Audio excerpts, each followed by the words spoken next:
Well, hello, hello, hello. Welcome, everyone. We are tuning in for a new episode of Tipsy Lips Spill the Truth, the place where we get real on topics of all kinds. So, I am your host, Elena Rodriguez, and this episode is brought to you by Besitos Beauty. We are more than just luxurious lipstick, we are confidence in color. We are crushing goals, and we are all about coming back strong. So today's special guest is author of the only parenting book with a money back guarantee.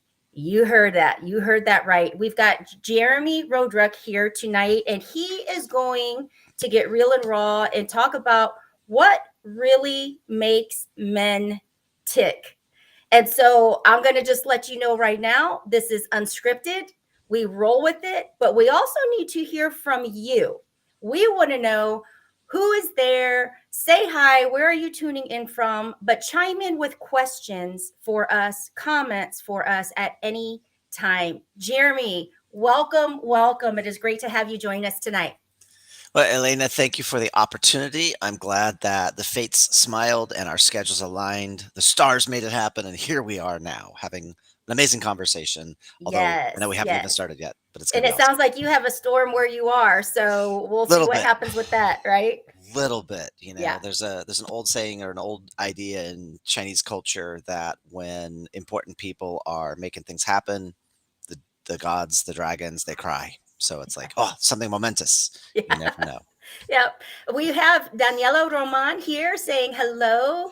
We have yep, and she says her and Emilio just absolutely love you. So what makes men tick? Let's just dive right in. Perfect. Yeah. So, yeah, men can be complicated. I know we seem pretty simple, and men can also be really simple because the simple truth is like guys play for points, and we want to be the hero, and we want to be appreciated. And if we can get those things, if we can know how to win with someone, especially the woman in our life, but if we know how to win, and then we're allowed to win, right? Then we'll do crazy stuff and we'll do amazing stuff time after time What do after you mean time. by allowed to win? When you're allowed to win? So I have been working with, men, women, couples, families, kids close to 30 years, and I've Yeah. seen people in a variety of life circumstances and complexities. And a lot of times something won't be done exactly 100% perfect to the nth degree. It might be like, a couple of degrees off. And a lot of times mom will not give or wife will not give the reward, won't give the acknowledgement, the praise, the points because it wasn't perfect. Perfect. I've told you it has to be perfect. And it's like, yeah, but we're like 95%. Can we get some love? No, because it's not perfect. It's like son of a biscuit. So like when I used to teach kung fu, and we would teach the kids self-discipline, which we have a definition for. Self-discipline is when I tell me to do what I'm supposed to do, no matter if I like it or not. And I would always ask the parents, would it be okay with you if I gave you a hack to just win with your kids and cut down the arguing and explaining on cleaning up? And the parents were like, yeah, please.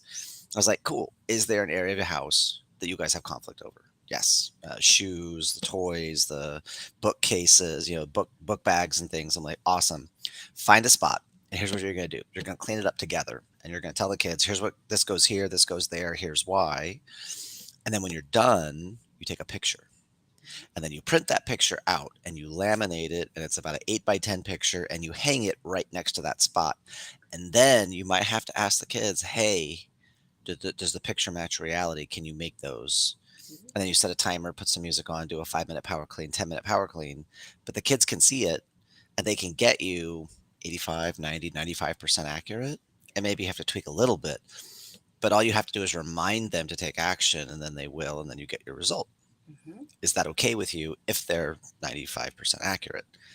Because then you can begin to get forward momentum and you'll get people taking action on the things you want. And then I'm like, and ladies, this works with husbands too.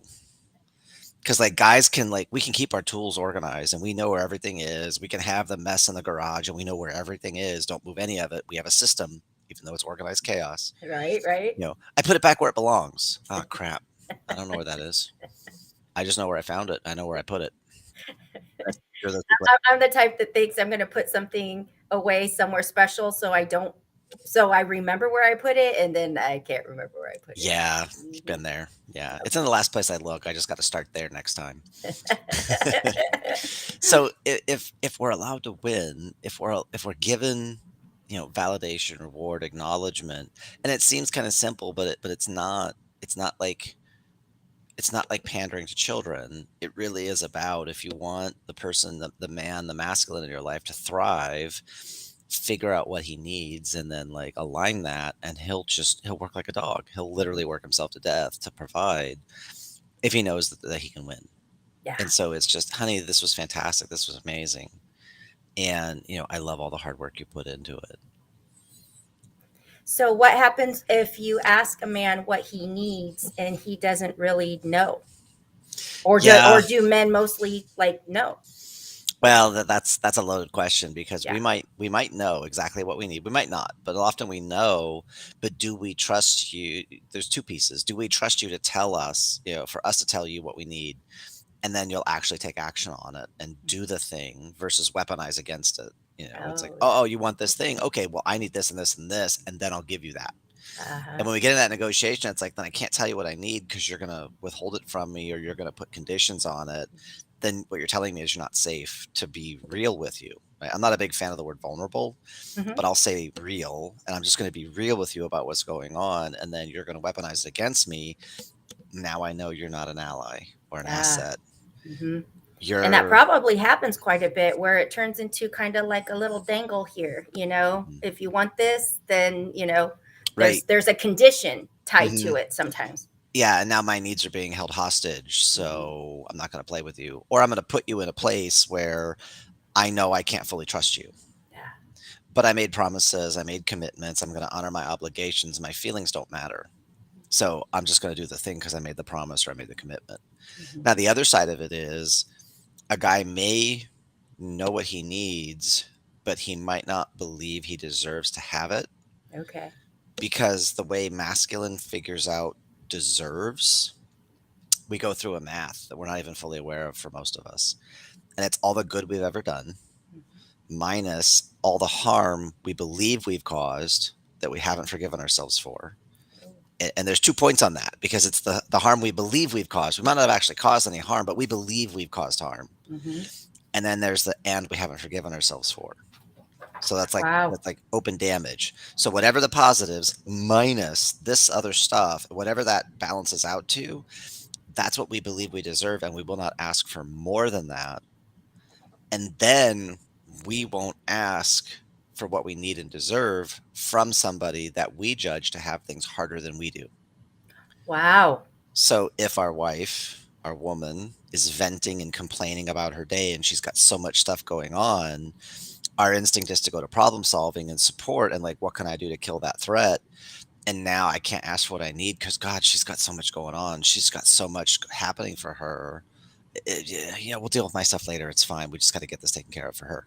This is why guys don't go to the doctor. This is why guys don't like get checked out and do the things we need to do, because we're so wired into protect and provide that we're looking out for everyone else, and we forget about our own stuff until it Well, gets to the point like something catastrophic happens. yeah. And then it's like a whole bigger mess, you know, that needs to be, but even just hearing that little bit in there, you know, kind of like I'm going to probably learn so much from our conversation today, like really about the deserving, and I'm being such a go-getter, and I always got things on my plate, and I'm going that, and I've been in that mode for years, that it's Hmm. really kind of hard to think about the other person Right. when I'm just venting, right? Yeah, So, yeah. Because, well, mhm, you've got, the feminine will kind of just collect and collect and collect and collect until literally there's just no room left, and then it all bubbles over.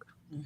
Right. And then there's like this word vomit of just thoughts and feelings and emotions and experiences and observations and needs and wants and doubts and insecurities and concerns and plans and plots. Like there's this huge litany of stuff, and it's just kind of spewing out. And the masculine's going, okay, what's the point? What's the problem? What's the point? What's the problem? We're trying to get to I gotta remember all of this. Wait, we went to where? We did what? With who? And then wait, it was what season? Okay. And it was what color? Okay. And we're like, like after most guys, after about 5 to 10 minutes, like they're fried, and it's like I don't know what the hell we're talking about. I don't know. And then we're like, you never pay attention. Yeah, because we're fried, and we literally can't contain so many details. It's called a meta report, and it's just this vomit of thoughts and feelings, all this amazingness that you want to share with us about how rich and expressive and expansive your world is, and all the amazingness, and we're like, what? Yeah. What do I need to remember? What do I need to take action on? Nothing. Nothing. I just want to tell you about my day. Yeah. Right. Okay. Right. And like deer in the headlights, thousand-yard stare. Like I don't know what just happened. I got run over with a thing. And I can't hold on to any of it. And then we feel bad because then there's like we think there's something in there that was like really important that was being communicated and we missed it, and now we're mad at ourselves. And again, it goes back to the all the harm we believe we've caused that we haven't forgiven ourselves for. Well, she said something, but I don't know because we don't know how to say my brain is full. Can you stop? Or I've got only so much time or only so much energy. You've got me for 10 minutes, go. Hmm. And what do you want me to say at the end of it? Hmm. Hmm. If you did that for us, so many couples would be happier. Okay, I'm gonna tell you about my day, and at the end of it, I want you to say, "Wow, that's a lot, but you're amazing, and I know you can do it." And that's it. Like Okay. that's all. I don't need you to solve nothing. I don't need you to fix nothing. Just Yep. tell me I'm amazing and Yeah. give me I yeah. believe in you. I know you'll get this. It's when I coach men, I have to like dude, did she ask you to solve the problem? Well, no, but I just see that. Oh, ho, ho, ho, ho, ho. You can't coach without consent. Mhm. Do not solve her problem unless she asks you, "Hey, babe, I got this thing. I'd love to get your opinion on."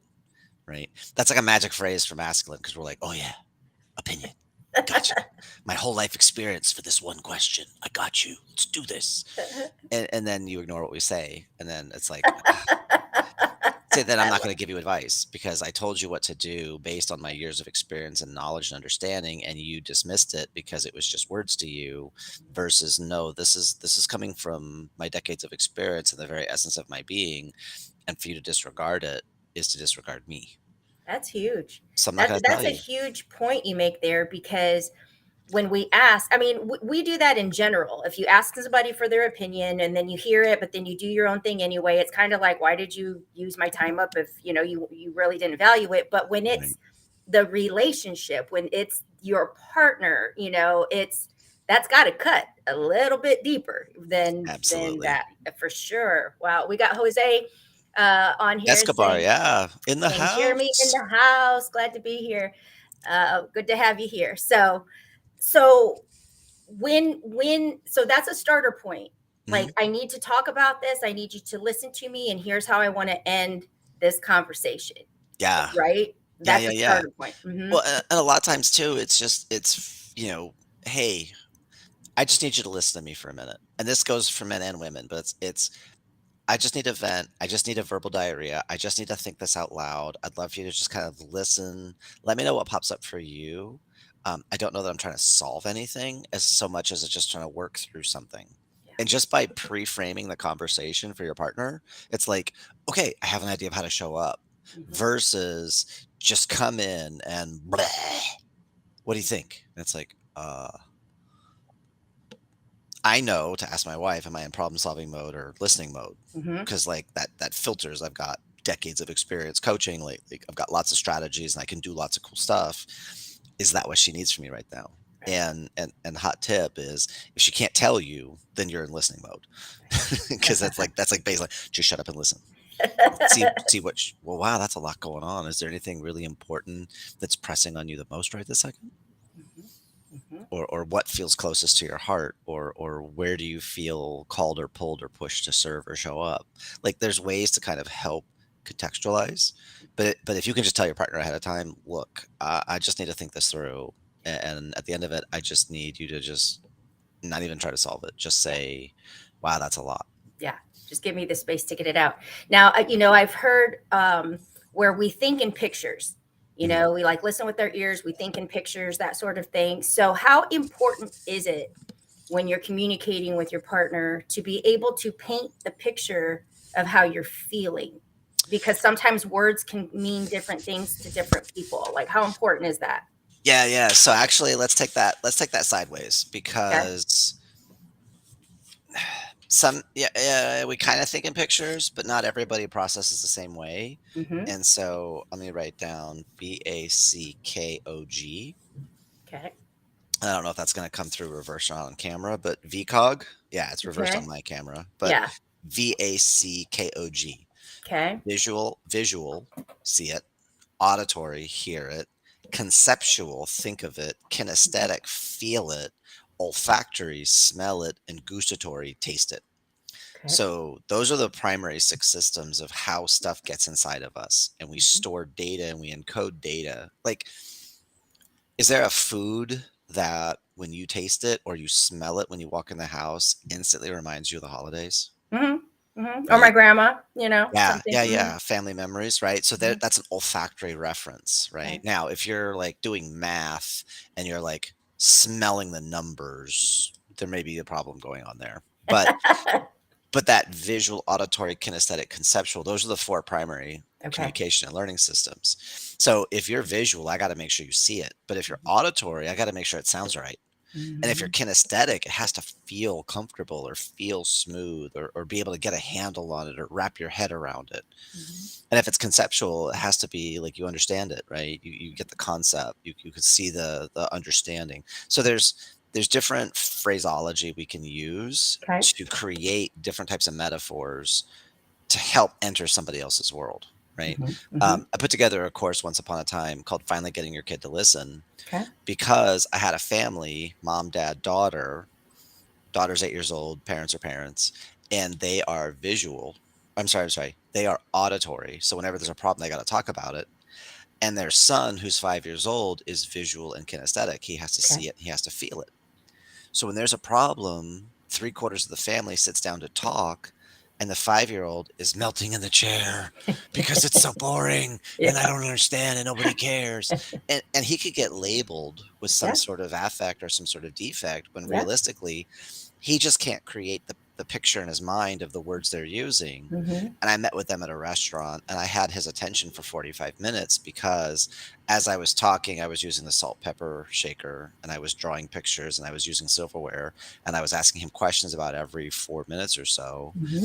But I kept him engaged for 45 minutes, no fidgeting, no twitching, no Wow. distraction, because I recognized his learning system, Mm-hmm. visual kinesthetic, and I just mapped into it as I'm auditorily explaining to them. I'm What's showing going him on? Wow. and asking him things to get him to feel his way to the answer. And then I'm also giving the parents a chance.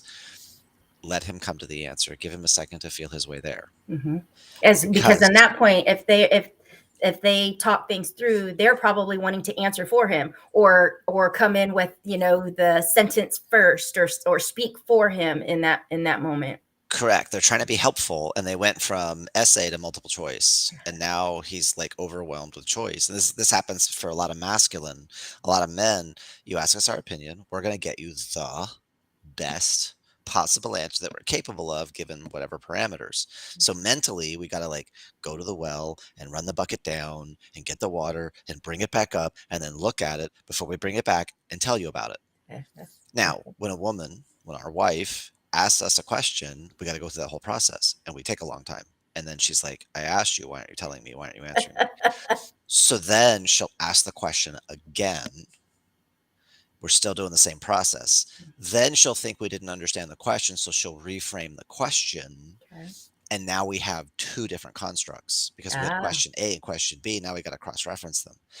We still haven't given her an answer. We're still taking too long. So then she goes to multiple choice.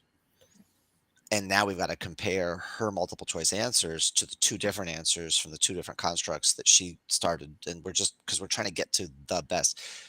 You will never hear a masculine person say, yeah, I said that, but I didn't mean it. Because mhm. for masculine, it's like, we got to give you the best. And feminine is just, whatever. Just, I mean, I just want an idea. It's not that big a deal. Feelings matter to feminine the way ideas matter to masculine.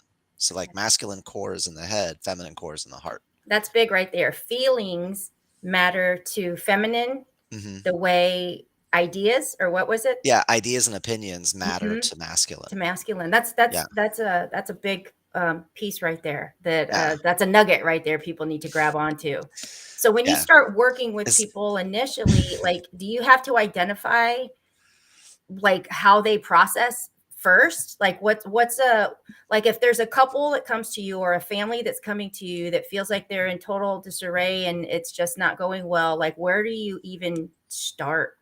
Just start by asking questions, Mhm. because Mhm. how they answer starts to reveal learning systems, communication patterns, leadership style, Okay. influential leader versus positional leader, Mhm. aligning vision and values, overriding, the way they process time, because I'll ask a question and the time it takes to answer, or the time it takes to get to a thought.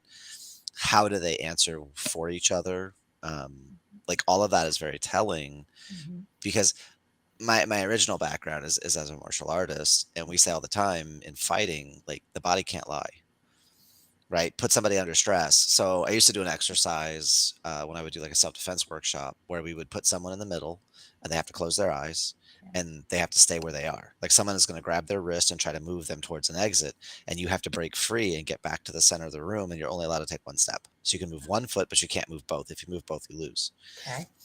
And what I observed over time with that is the way people react to that drill is a lot the way they argue. So Oh. I had a mom and a daughter in the program, and the daughter got grabbed, and we're taking her out of the room. And so she sinks her center of gravity. She lowers herself as much as she can, and she's pulling back against the person moving her, which, when you root yourself and you resist, you actually make yourself into an easier thing to pull, because as you create resistance, you now have there's a leverage point.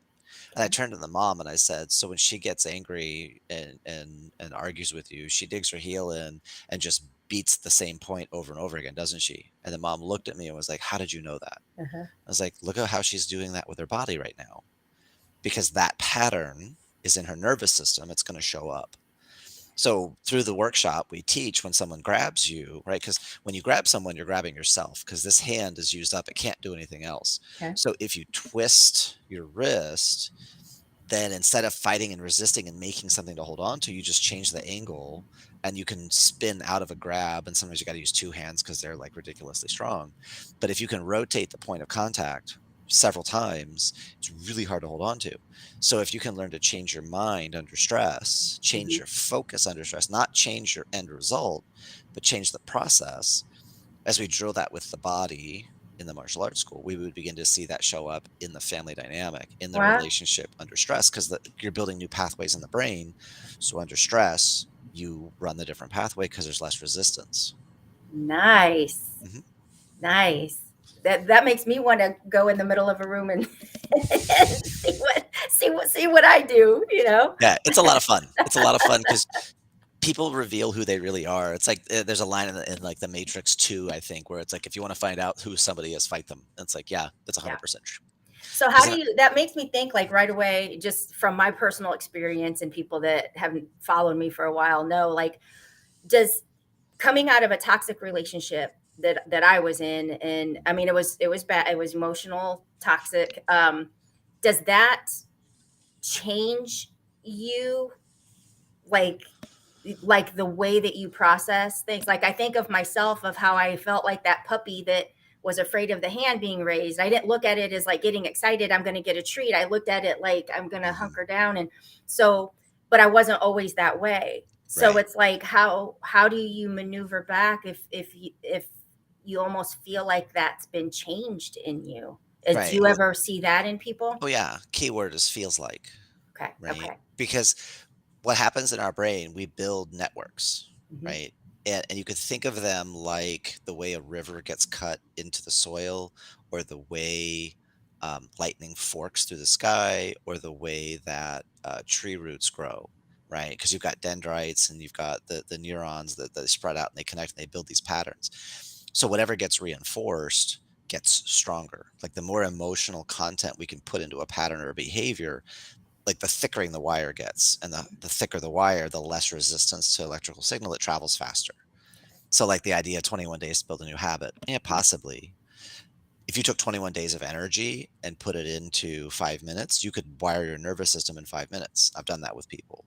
If we could put 10,000 units of energy, 10,000 days of energy and passion and purpose and vision, and the result is I'm going to die if I don't achieve this. Like we could wire that into somebody so strongly, we can fry out other stuff. Mhm. So you could think of like a pathway. Let me grab another. So we've got like A and B, and you've got a pathway that runs basically like that. Okay. And then we want to change that pathway, and we're going to go to option C. We're going to start the same A, and we're going to move along, but we come down A, and then we got to like interrupt and move over to C. Mhm. Well, there's a momentum and a tension and a possibility to go back to B just because the wiring is stronger, it's thicker. And we got this one little string. Because if you've done A to B in orange and you've done it like hundreds of times, thousands of times, Mhm. you're going to have this really thick wiring. Right. So then to change the behavior, it's difficult because we have to make the one pattern extinguish and then shift to the other pattern. So what we can install in here, right about here, is we would just install a pattern interrupt. We need Uh-huh. to break this association so that when you go this way, we kill this bridge across to like wire this new direction in a new Yep. way. So Yep. like somebody gets into a pattern or a story and they like go into a victim mode and they're just like they're really associated to the past and their powerlessness and da da da da da. And then you like splash cold water on them right in the middle of the story, right as their emotion is building, and you just splash water. It's like, oh, what? No. Huh? Oh, I'm sorry, I misunderstood. Please tell me again. And you get them, and they start to go back in the story, and right as they get to that same exact spot, you hit them with water again. It shocks them. It shocks the nervous system. It breaks that association because now you're starting to wire in that emotional peak is hitting, and you hit them with the water to interrupt it. Mhm. And it's like, whoa. So now the third time they go to do it, they get to that same point. They kind of look at you to see what you're going to do with that bottle of water. You just kind of like, tap yourself with the bottle of water, and they're like, whoa. That's how we begin to change those patterns because the nervous system can be retuned, right? Okay. There's all this talk out in the world about triggers, Mhm. which is helpful, but triggers only work if your nervous system has anchors to Yeah. fire off. Mhm. If you take away the anchor, the trigger becomes meaningless because there's no association internally. And some of that can be hardwired, and some of that you can just choose a different, more meaning, Mhm. more powerful meaning or a more powerful interpretation. And then we reinforce that and wire that in. We tell that new story. Emotionally, we feel it. We begin to hypnotize ourselves into a new belief system Into a new because, belief system. yeah, Mhm. because beliefs are just made up. They're BS, right? It's just, we know this is true because we have these references. Cool. So let's change that stuff. And it's almost like the initial the awareness, like maybe somebody doesn't even realize they're saying the same story again and again. It's just what they live, it's just where they've been comfortable It's their until, normal. yeah, it's their normal until Yeah. somebody does splash that water and it's just like, Yeah. let's move on from it. So it's like a new awareness that now they can see and they can have. We Yeah. have Mandy Robinson here saying hi, folks, and we have Charles Princeton. He's tuning in from Hawaii. Oahu. Yeah. Aloha, yeah. This So we show got rocks. any Love it. any comments, any questions? Please drop them down. So Well, hold so on. So right there, talking yeah, about that awareness, right? As I, yes. I say all the time, awareness is a key. It opens a new door because Mhm. we are a self-aware system. Once we become aware, we now have the choice. So when we get locked into those stories that have a high meaning to us, but they're a form of I can't because difficulty, pain, challenge, limitation, limiting belief.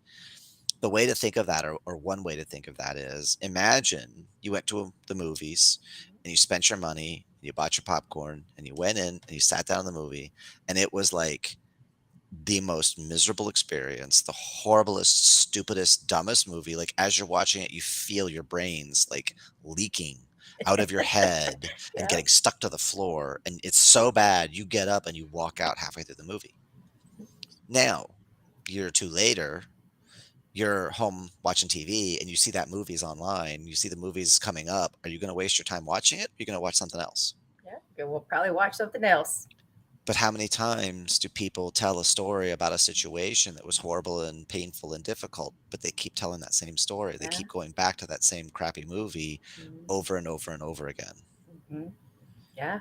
And it's because that story is meeting their needs on some level, and the only way to change that story is to find a larger, more powerful Spaceballs. How dare you? How dare you? I see Yeah. your Schwartz is as big as mine. It's an amazing movie.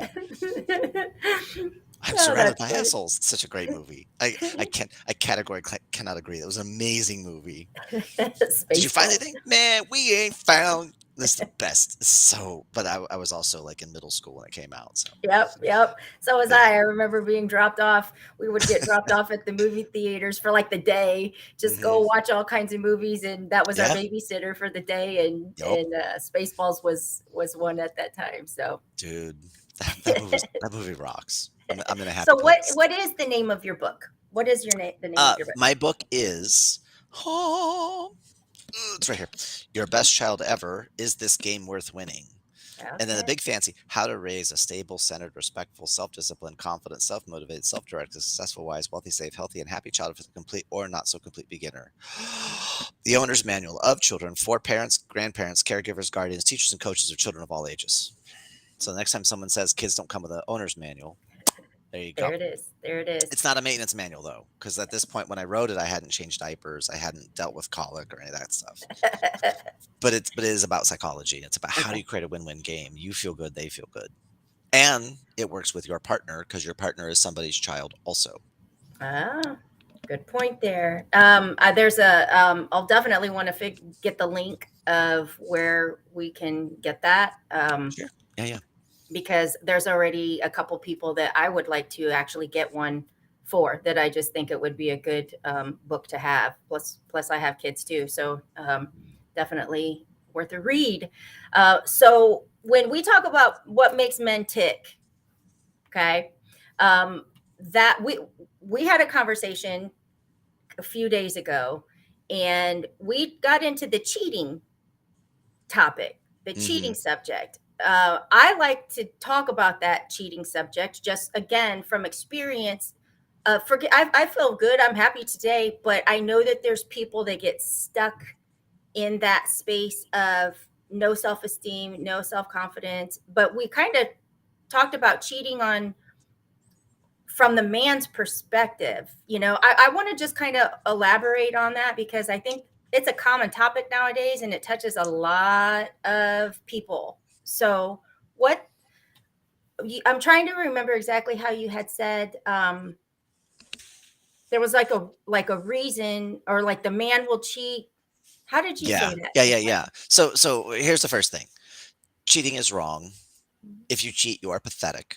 Mhm. Stop that shit. End the Yep. relationship and move on with your life. Like there's no excuses. I don't care what the justification, I don't care what the rationalization, Yep. right?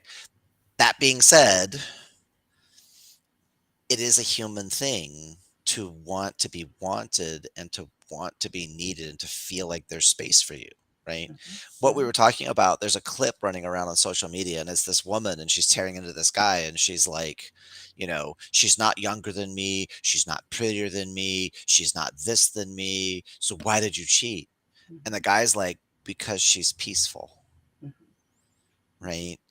She doesn't make me wrong. Like guys want to go where they are wanted, where they are received, where they are accepted, where they get to be the hero, where they are acknowledged for their contribution, Mhm. right?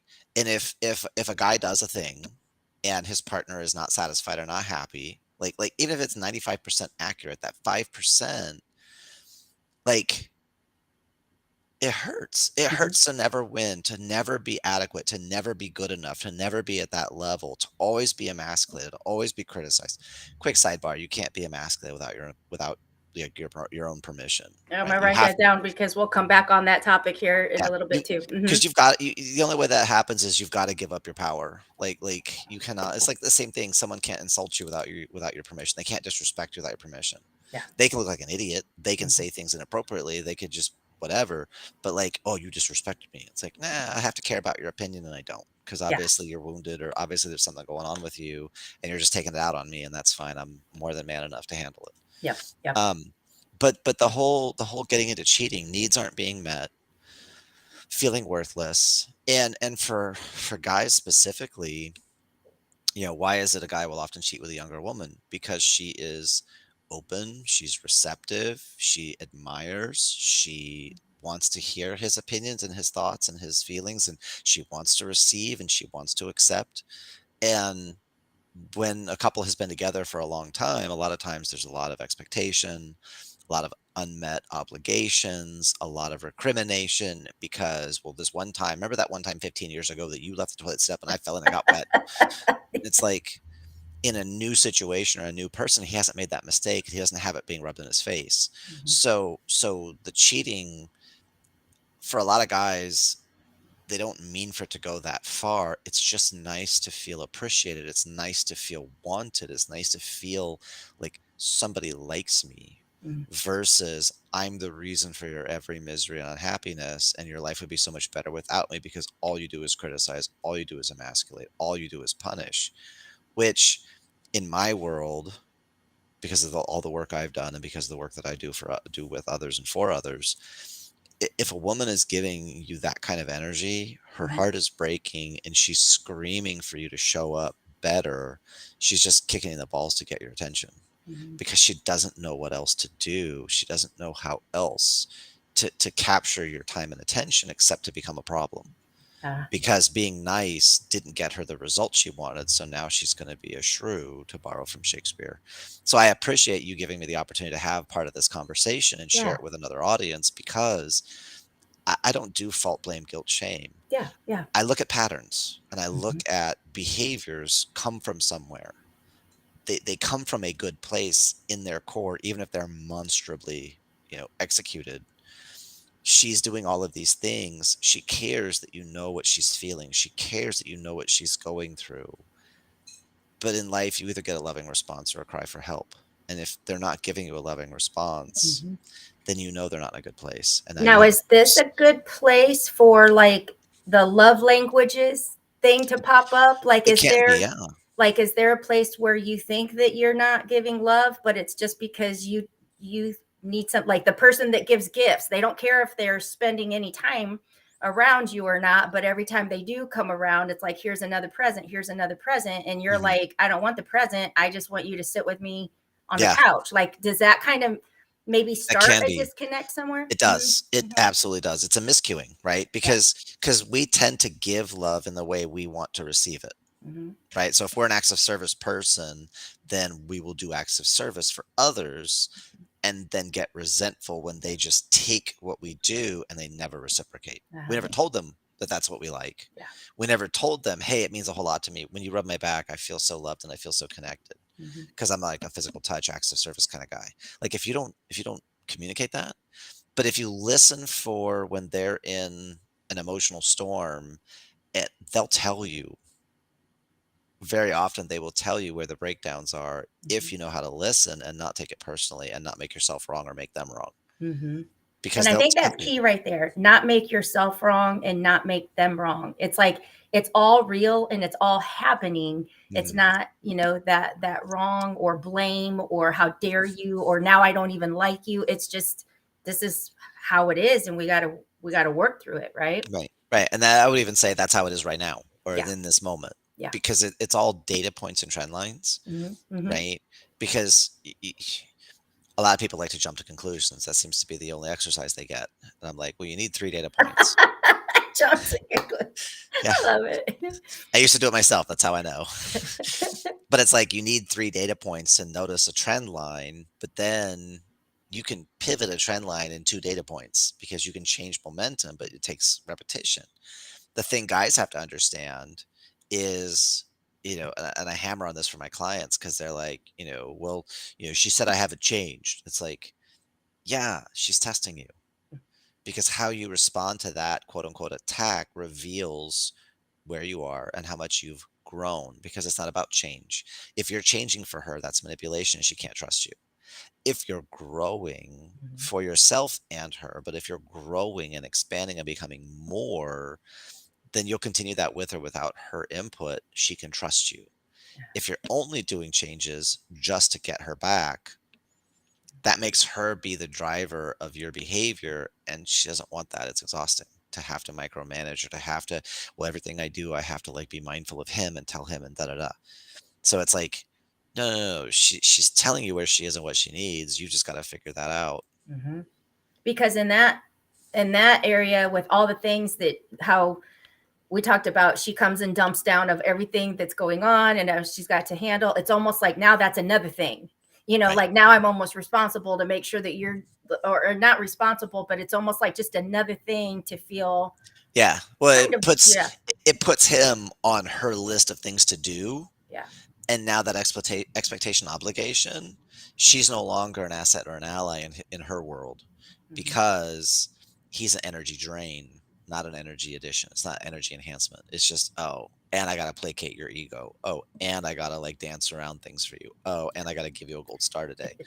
Like once she frames it energetically that way, like that's what kills polarity, that's what kills passion, that's what opens the door to cheating, because Hmm. there's this expectation and this obligation on this other human being which should be equal partner with you, Hmm.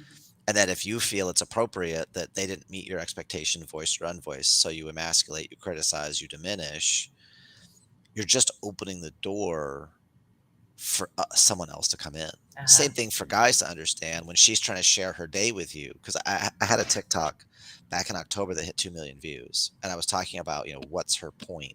And I was talking about this idea of the Meadow Report and how feminine just kind of downloads. And I have literally thousands of women who are saying, the guy that they're with just doesn't want to hear it, can't be bothered, shuts them down. Why are you pestering me? Why are you? And as I'm reading these, all it's doing is hurting my heart, because I'm like, they just don't realize how important this is for her to be able to voice, to feel connected. And he's in his triangle and he needs transition time. And there's some unvoiced things he's got going on. He's not even aware he's doing. Hmm. But it's a lose-lose game between the two of them. Wow. Wow. And it's not from a lack of love. Yeah. That's the hard part. And It's just from that is hard. Like that there's probably so many um relationships that crumble because just the information, and it's not lack of love. yeah, It's just not knowing how how to or meet each other's needs or how mhm, to voice your own. yeah. And he needs time to transition, because if he walks in the door and then she's just going to lambast him with everything going on and the kids and the house and the chores and the thing and the thing and the thing, and I've been doing this all day long and I need a break and da da da, and if she does this data dump on him, he's still in work mode, Yeah. that's going to be a bad evening, Yeah. because now he's going to problem solve her, problem solve the kids, and he's going to be in work production mode, get shit done. Mhm. He's not going to be humane. He's not going to be kind. He's not going to be gentle. He's not going to give two shits about anybody's emotions. Yeah. It's just going to be get the, Yeah, get it I'm done, going get to it done, produce get the it done. results. Mhm. And the result is children are fed, they go to bed, they get their homework done. And it's so decisive. And then it's like, why are you so angry? He's not angry. He just has no positive emotions because he's producing a mother result. Yeah. And don't get in my way. Same thing, for women, do the same thing when they're committed to producing a result. Don't get in the way of her process, Mhm. or you will be eviscerated. Whether it's load the dishwasher, it is, do the laundry, it is produce a newsletter, or whatever the deal. Like, I know how to produce the thing, and if you get in my way, I'm going to tear you a new one. I think for me, I've just been go go go go go go, and that's Yeah, just how I roll. yeah. And Well, you're in your triangle and you're producing yep, the results. You're deleting everything that gets in the way. yep, yep, And if that's how you have the evening, you come home from work and it's just bulldoze through and delete everything to get it done, yep. it's not a warm, big, happy experience for anybody. No, You know, and I le think the thing that's important is that communication piece. It's me and just my two sons here in the home. It's just the Mhm. three of us. They're older, but I have found that even that of communicating with them to keep our household in flow of here's what I have tonight, here's my time availability, Yep. here's what you can expect to do for dinner, or we can all do dinner, but they know in advance because if not, it interrupts that place that my brain stays if when I'm Yeah. in that do and go. And so Yeah. add the whole family unit, and you've Mhm. got all of these people coming, into the one place. And if everybody's being interrupted and in that mode, it can be frustrating. I mean, it's Right. just frustrating. So Yeah, yeah. Well, it's all this energy that the metaphor is a 5,000-pound flywheel, and it's spinning at 5,000 miles an hour, and you want it to pivot on a dime. It can, but it's gonna be real ugly because that all that momentum snaps, and it's like all that intensity just recoils into you, and it's like, oh God, what did I do? I'm so sorry. I feel like the worst person ever. And again, it's not personal, Yeah. right? We're just operating in a certain mindset and a certain mode internally, and then to have that interrupted, right? When you get into a flow state, when you get into dialed in, right? You start to delete other stuff, you go into a hypnotic trance. And if somebody interrupts that, they become a lightning rod and all of that focus explodes into them. Not because you're mad, not because you're angry, but because you were so dialed in on what you were doing. It was literally like a lightning rod just sucked all this energy out and it went poof, and you just, hey, what and it's like, oh my God. It's like, oh, no, no, I'm sorry. That was 100% me. Sorry. I was this. So it's like, you have to like come, hey, are you available to talk? Just Yeah. checking. Like, don't touch them because the lightning rod thing, it's like in front of their visual field. Hey, okay, are you, could we talk in 10 minutes? Like, Yeah. there's ways to kind of negotiate that with each other to just because anybody gets in that dialed in, triangular, delete everything else, single point Mhm. focus. It's a force to reckon with. And if you don't, and then it's like, oh, why are you so mad at me? Why are you so this? Why are you yelling? Here's why, because you jolted me. Yeah. So I it was a couple of months ago I started doing this like singles over 40 and just how messed up everything seems to be out there and everything you read and it's red flags here so it was just this conversation that I opened up and I couldn't believe the amount of people that were ready to have this conversation. Hmm. So when you're thinking of, because I still believe in commitment, I still believe in the beauty of relationships and Hmm. all of it. It's a beautiful thing. What I have found in talking with women, especially in their early 50s, Hmm. is they're already going into it with this expectation that it's like they're not going to ever find the good guy Yep. or any of this stuff. How do you even begin to help older couples that Hmm. are looking to start a new relationship like you? Yeah. Mm-hmm. Yeah. Of course. Of course. Yeah. I got strategies for everything. Yeah, yeah, So, I think it's well, great. That's way whoever's tuning in will get a little bit of something. well, I have a client who is in her mid-50s, and she is when we got together, I knew her through the martial arts school, and when I started working with her, she was in a relationship, and what she was describing to me and her tension, her anxiety, I kind of had a read on that this wasn't gonna go very far. And it didn't. It ended fairly soon, but there was a lot of intensity and, like, she had some clearly defined needs, had no problem voicing, "Here's what I need to be at my best, da, da, da," and this guy had been, like, twice divorced, and from what she was describing to me, he still has a wound with the feminine. His grown daughter lives with him when she's not in college and needs him a lot, and there's just some things that she told me and the way he sequences his life and his day, I'm like, I didn't tell her initially, but what she's describing is a man who has a wound with the feminine that's unresolved, and he's got a lot of projection and a lot of need for not getting hurt, protect himself, shut things down, very controlling, because he is where he is. But I affirmed to her, I'm like, look, there is somebody out there who you will meet, and he will think the sun shines out your butt 24/7. You will be just you, authentically being yourself. All the doubts, insecurities, fears, concerns, communication, over communication, whatever. He is going to think you are the most amazing person. And how has he never met you until now?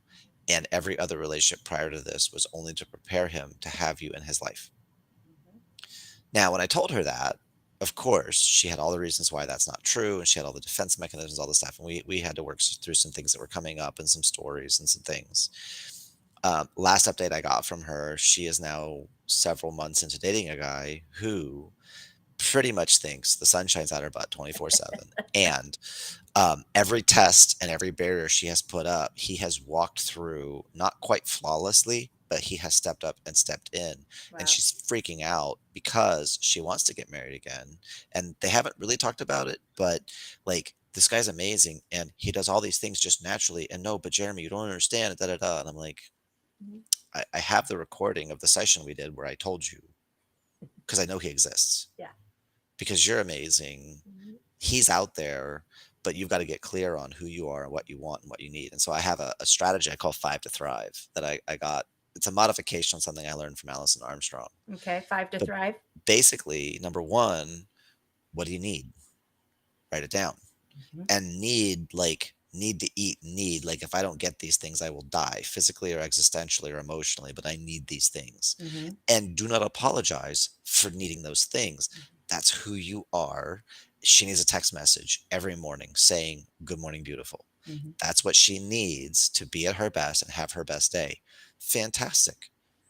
There is a guy who would love to wake up and have someone special that he could text message just to say, "Good morning, beautiful," Mhm. because he thinks you're beautiful.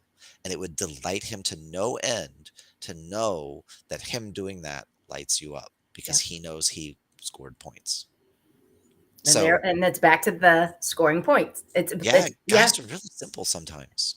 We just want to win. We want to be the hero. Let us be the hero. Like line it up. You line it up, we'll knock it out. Everybody's happy. Love it. So what do you need? That's the first question. And Mhm. need, like, I need this. If I don't get it, I'm gonna go manic. I'm gonna go crazy. I'm gonna this, Mhm. that, and the other. Cool. Own that. Yep. Do not apologize because Yep. that's who you are. Fantastic. Number two, what do you want? Mhm. Write that stuff down. And a want is, if I get it, that'd be awesome. I want that. Mhm. But I don't need to have it. I'm not gonna go crazy. I'm not gonna die some existential death without it. Mhm. Just, yeah, I want that because Mhm. you could get your wants met by this person or some other way because wants are negotiable. You're not going to be diminished without them. Needs, you're kind of messed up and running on, like, Yep. less tires.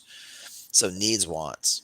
Number three, what would you love to give and what Mhm. would you love to receive? Okay.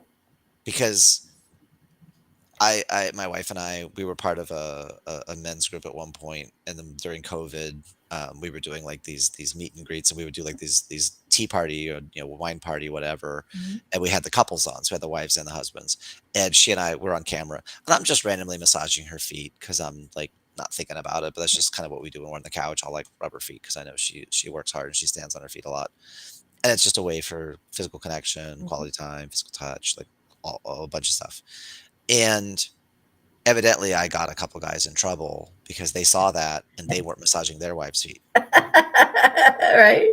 I'm like, "Cool, so your wife told you how to win with her, so when are you massaging her feet?" Mhm. Because if as a guy, like, "Ah, I wanna do this to make my wife feel good," and then she's like, "Oh, no, don't touch my feet, they're nasty. I haven't gotten this, I haven't gotten that, don't."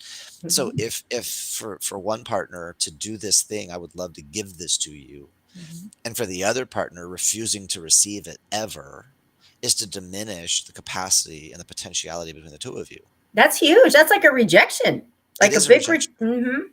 but it's not to make either one of them Right. wrong. It's to Right. say, "I would love to give this," Mhm. right? Because then your partner can receive it, and then you get to there's a completion there. And then, but also, here's what I would love to receive. It's not fair that I'm giving all the things my partner wants to receive, but they give nothing I want to receive. Like that, Mhm. there's an imbalance there that will come back and bite you at some point. Yep. So that needs to be addressed. So if you have it on paper, here's what I need. Here's what I want. Here's what I would love to give. Here's what I would love to receive. Number four, what are your musts? Okay. This absolutely must happen. This or that or the other. Whatever your musts are, write those down. And then these are my must nevers. Must nevers are not ultimatums. Must nevers are not negotiations. Mhm. They are simply, if this happens, we are done. There is no conversation. There is no, you know, misunderstanding. There none of that. Mhm. These are deal breakers. These are, well, I only get thrown on the stair on Tuesday. The other 6 days of the week are fine. No, any type of stair throwing is a zero. Yeah. Any joking around stair throwing is a zero. Yeah. Like, my wife and I only have two rules in our marriage, which is be honest and stay out of the friend zone. Mhm. Like, I Mhm. don't need to tell her, "Hey, babe, like, like, no hard drugs, like, no heroin in the house, okay? Is that cool with you?" Like, because Yeah. neither of us do anything of the sort. Like, Yeah. we both smoked in our youth once upon a time, a long time Once upon ago, a but time. Yep. but that's just not, we're active, we're healthy. So it's like, that's a Mhm. non-starter. Like, Mhm. that's completely a deal breaker. Like any kind of intravenous drug use, really any kind of drug abuse, I'm out. Like, that's not, Yeah. it doesn't jive with my values and who I am, and where I'm going. And I certainly don't want my kids around that. Right. Right. Right. And that's not to make, other couples and other patterns and other things, like, that's fine for them. This is Mhm. the container for me. Yep. So you've got your five to thrive. So now that you have it down on paper, when you meet somebody, like first date type of deal, you share your five to thrive, Mhm. because it's not about finding the one. It's about sorting through people who don't want to win with you. Yeah. Mhm. Because as soon as you identify any one of those five, they're like, nah, I'm out. Yeah. Cool. Then Thank that you. then that saved a lot of time. Saved a We can lot have, of time, saved a lot of yeah, energy. yeah, yeah. We're not putting an emotional investment in this. Mhm. It's not, well, I want to get to know you for 5 or 6 days before I share these with you. No, no, no, no. We're going to sort through people who would never, ever be a good match, because the biochemistry is secondary, Mhm. right? That whole chemical feeling and the in love and, oh, you're so this and that. Yep. That's your biochemistry saying we would make fantastic babies. Our genetics go together really beautifully. That's Mhm. awesome. But let's get Yep. these five in alignment first, because the Mhm. chemistry piece, somebody who aligns with you on these five areas, Yeah. sex and intimacy is way easier, because there's so much, Yeah, when you're aligned and yeah, there's so much mhm, alignment and for flow. sure. And so that Yep. that five to thrive strategy, like, it's some work to put it down, and it takes some cojones to, like, own that and Mhm. say, here's my Yeah, deal. it's a lot of you gotta look in the mirror on that one. You gotta look in the mirror and be comfortable to say, "This is what I Yeah, need, and this is what I want," because then I'm sure there's some underlying layers of, "But do I yeah, deserve it?" Right? I mean, there's probably some layers that depending on how difficult it is to answer those questions, you gotta ask, "Why?" Like, right, "Why? What else is right. there?" Well, Right? usually the And easy answer is, I deserve this because I'm willing to give at the same level. And that's all you need to say, because you don't deserve a gift. You just receive it, Mhm. right? Oh, that's If big too. That's Well, another if you nugget. deserve a gift, You as, don't deserve a f gift, you just receive Emilio, it. that's a writer downer, right? I love him. Like, that's a writer downer. Like, but yeah, if you deserve the gift, it's not a gift. It's payment for services rendered. If Mhm, it's a gift, it's mhm, given freely from the heart. You just receive it, and then mhm. by receiving it, you allow the giver. You receive it. Now that completes a cycle. Now you have the thing. Then you can decide what to do with it. You can regift it. You can Yeah, enjoy it. You could give it away. Whatever the case. But you can do it with a free and clear heart if you fully received it. If you didn't receive it, then you feel guilty giving it away because, oh, well, they gave me this thing, but I didn't. So you give them closure by receiving the mhm, thing they're giving and acknowledge and validate, because it's not the thing so much as the heart and mind and soul that's giving it in the first place, and honoring that integrity and honoring that connection. Once you've done that, cool. Now this is mine. Do with it what I yeah. damn well please. Well, and that kind of takes me to a place that you see in here. We're kind of running a long time, but that takes me to a place where, like, you see the man trying to give a gift, something that he just thought was the nice thing, and she's almost looking at it like, are you kidding me? Like, what is this for? What do I do with this? Because she's being pulled in the million Mhm. directions. I mean, that, like, hearing all of this, that's huge. Like, that is a huge I'm almost seeing it from his perspective Right, now, right. right? Like, Well, wow, for so feminine, this conversation's well, thank you. amazing. I'm glad it served. But for feminine, Hmm. it's like she's got so much going on. For her to stop and be present to the gift and the impact, that's a masculine pattern, not a feminine pattern. Masculine's present, feminine is process. Right? Because Yep. feminine is the churn and the move, and like feminine never gets bored, masculine gets bored. And I separate out. That's why I say masculine, feminine. I don't say men, women, because women can be in their Hmm. Hmm. masculine as a defense mechanism, Yeah. as a natural state, as just an option. Yep. Because ultimately, it may not be masculine, feminine. It may be left brain, right brain. We're not 100% Hmm. certain. Hmm. Research is still ongoing. But when people are in their masculine, when they're in that triangle, they operate and function different than when they're in their feminine. They're more open and they're in their circle. And it's just to appreciate, because when people are in a place of abundance, You get the best out of them and the best from them and the best for them. When they're in a place of scarcity, our instinctive drives, our survival instincts are all about self first. And so that's why the loving response or cry for help. Loving response, that's that abundance. Cry for help, that's the scarcity, that's the instinct. And so when we can appreciate what masculine brings to the conversation and appreciate what feminine brings, things get amazing.